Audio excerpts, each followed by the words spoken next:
అదేంటండి పొద్దున్న నుంచి దాన్ని ముందేసి కూర్చున్నారు? దరిద్ర టేప్ రికార్డర్ సెకండ్ హ్యాండ్ లో చౌక దొరికిందని కొన్నాను. ఇప్పుడు రిపేర్ చేయలేక 2 చేతులు పడిపోతున్నాయి. నాకు మ్యూజిక్ అంటే ప్రాణం. పాట వినకపోతే నిద్ర పట్టదు.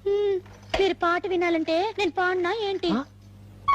ఏమిటి, నువ్వు పాటలు పాడతావా?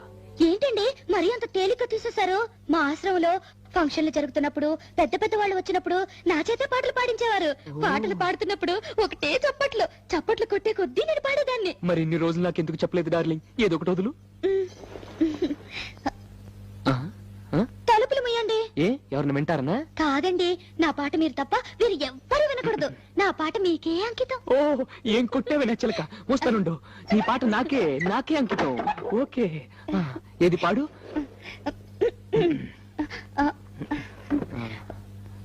అబ్బా, మీరు నా మొహం అంక చూడకండి, నాకు సిగ్గేస్తుంది. నీ మొహం చూడకుండా ఇంకేం చూడమంటావే?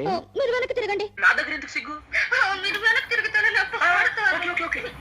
నా వీపు చూసి పాడు. దేవుడా దేవుడా, అమ్మా నాన్న లేని వాళ్ళం, కూడు నేను లేని వాళ్ళం. దేవుడా దేవుడా దేవుడా. ఆపు. నీ అమ్మ కడుపులో బాంబు పెట్ట. దేవుడా దేవుడా అంటే ఎవరో పోయారనుకుంటారే. ఇది పాట కాదే, చౌక్యాకులు. నాయనమ్మా. నిజంగా నా పాట బాగలేదండి.